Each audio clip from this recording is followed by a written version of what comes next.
అనంత కరుణామయుడు అపార కృపాశీలుడైన అల్లాహ్ పేరుతో ప్రారంభిస్తున్నాను. సూర ఖాఫ్ 30 నుంచి 45వ ఆయత్ వరకు 3వ రుక్కు. ఆ రోజున మేము నరకాన్ని నీవు నిండిపోయావా అని అడగగా అది చెబుతుంది, ఇంకా ఏమైనా ఉందా అని. మరి స్వర్గం నిష్ఠాపరులైన వారికి చేరువుగా తీసుకురాబడుతుంది, ఏమాత్రం దూరంగా ఉండదు. సెలవేయబడుతుంది, ఇదే మీకు వాగ్దానం చేయబడుతూ ఉన్న ఆ విషయం. అమితంగా మరెంతో అధికంగా కాపుదల చేసే ప్రతి వ్యక్తి కొరకు. ఇతను చూడకుండానే రెహమాన్ పట్ల భయపడేవాడు, ప్రేమాతుర హృదయం తీసుకువచ్చినవాడు. ప్రవేశించండి స్వర్గంలోకి శాంతిపూర్వకంగా. ఆ రోజు అనంత జీవన దినం. అక్కడ వారి కొరకు వారు కోరుకున్నదల్లా ఉంటుంది. మరి మా వద్దనైతే వారి కొరకు అంతకన్నా అధికంగా కూడా ఎంతో ఉంది. మేము వీరికి మునుపు అనేక జాతులను నాశపరిచి ఉన్నాము. అవి వీరికన్నా ఎంతో బలమైనవి. ప్రపంచ దేశాలను అవి సంచరించి ఉన్నాయి. మరైతే అవి రక్షణ వచ్చే ఆశ్రయం ఏదైనా పొందగలిగాయా? ఈ చరిత్రలో గుణపాఠం గరిపే బోధన ఉంది, మనసున్న వ్యక్తికి లేదా శ్రద్ధగా మాట వినే ప్రతి వ్యక్తికి. మేము భూమి ఆకాశాలను వాటి మధ్యనున్న సమస్త వస్తు సామాగ్రిని 6 రోజులలో సృజించాము. మాకు ఎటువంటి అలసట కలగలేదు. కనుక ప్రవక్త, ఈ జనులు కల్పించే మాటలకు గాను సహనం వహించు. నీ ప్రభు స్తోత్రంతో పాటు ఆయన పరిశుద్ధతను కొనియాడుతూ గడుపు. సూర్యోదయం సూర్య అస్తమయాలకు పూర్వం మరి రాత్రివేళ మళ్ళీ ఆయన పరిశుద్ధతను కొనియాడు. సజ్దా ప్రణామాలు ముగించుకున్న తరువాత కూడా. ఇంకా విను, ఏ రోజునైతే ప్రకటన చేసేవాడు ప్రతి వ్యక్తికి సమీపం నుంచే పిలుపునిస్తాడో, మరే రోజునైతే సర్వజనులు పునరుద్ధాన దిన శబ్దాన్ని సరిగ్గా వింటూ ఉంటారో, అది మృతులు భూమి నుండి బయటపడే దినం. మేమే జీవితాన్ని అనుగ్రహించేవారము, మేమే మృత్యువును ఇచ్చేవారము. మరి మా వైపునకే ఆ రోజున అందరూ మరలవలసి ఉంది. అప్పుడు నేల చీలిపోతుంది, జనం అందులో నుంచి వెలికి వచ్చి శరవేగంగా పరిగెడుతూ పోతుంటారు. ఈ పునరుద్ధానం మాకు చాలా సునాయాసమైనదే. ప్రవక్త, ఈ జనులు ఏ మాటలు కల్పిస్తున్నారో అవి మాకు బాగా ఎరుకే. బలవంతాన వీరి చేత మాటను ఒప్పించడం మట్టుకు నీ పనైతే కాదు. నా హెచ్చరికను భయపడే ప్రతి వ్యక్తికి నీవు కేవలం ఈ ఖురాన్ ద్వారా హితబోధ గర్పు.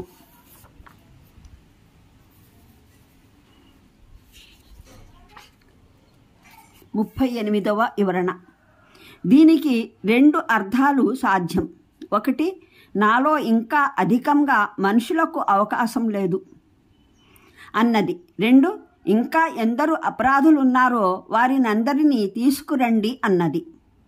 మొదటి భావం గ్రహించినట్లయితే ఈ వచనం వల్ల స్ఫురణకు వచ్చే భావం, అపరాధుల్ని నరకంలో కూరి నింపడం జరుగుతుంది. ఇంకా అందులో ఒక్క సూదిని గుచ్చే అవకాశము మిగులలేదు. కడకు దాన్ని అడిగినప్పుడు అది గాబరా పడి అరుస్తుంది, ఇంకా జనం రావాల్సి ఉందా అని. 2వ అర్థాన్ని గ్రహించినట్లయితే ఏర్పడే భావం నరకాగ్రహం. అపరాధుల ఎడల ఎంత ప్రజ్వలితమై ఉంటుందంటే అది ఇంకా కావాలి అని కోరడం మొదలెడుతుంది. నేడు ఏ ఒక్క అపరాధి కూడా తనను తప్పించుకుని పోరాడని కోరుకుంటుంది. ఇక్కడ ఒక ప్రశ్న ఉత్పన్నమవుతుంది. నరకానికి పరమప్రభు సంబోధన, దానికి అది ఇచ్చే సమాధానం ఎటువంటివి?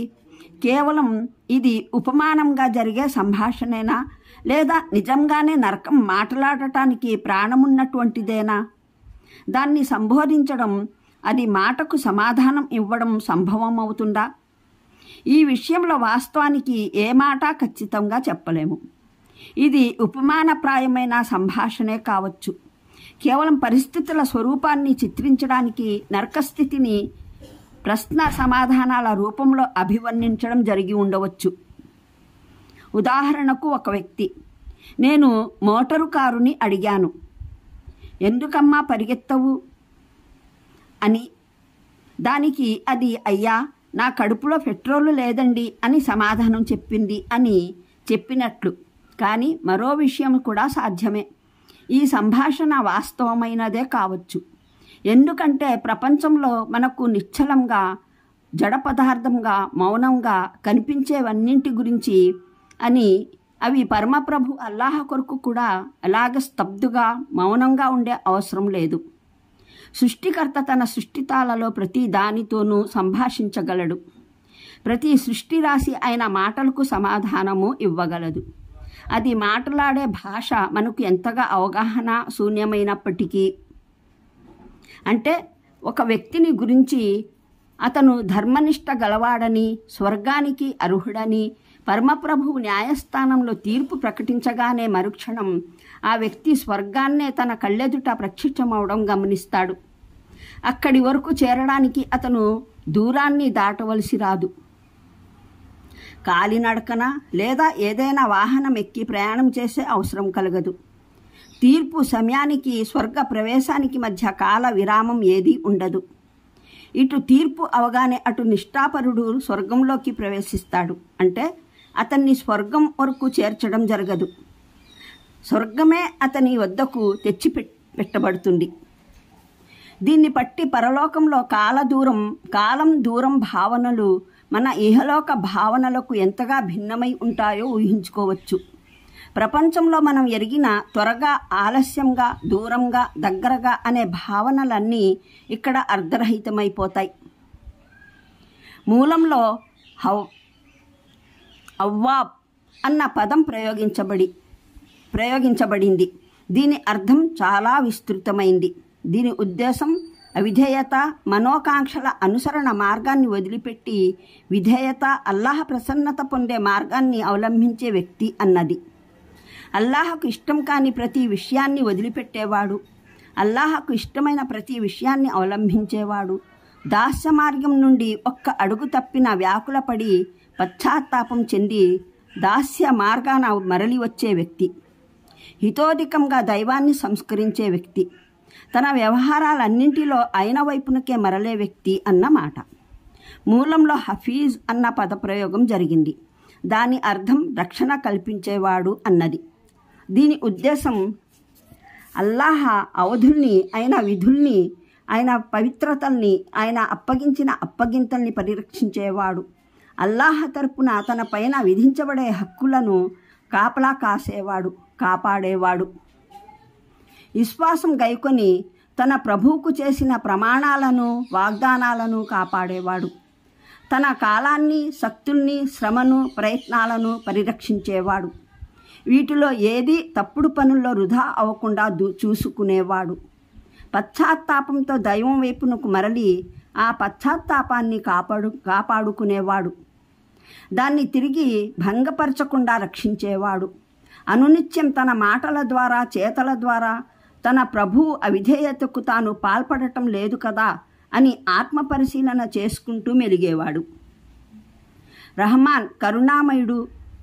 తనకు ఎక్కడా కానరాకపోయినప్పటికీ, తన ససేంద్రియ జ్ఞానం ద్వారా ఆయన్ని గ్రహించలేకపోయినప్పటికీ ఆయన అవిధేయత పట్ల భయపడేవాడు.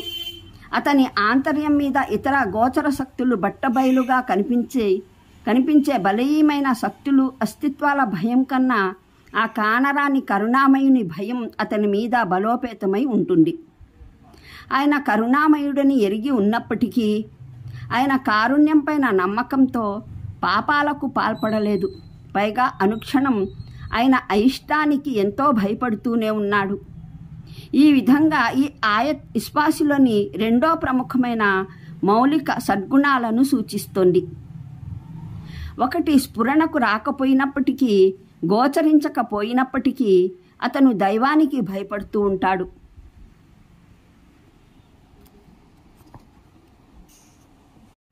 అనంత కరుణామయుడు, అపార కృపాశీలుడు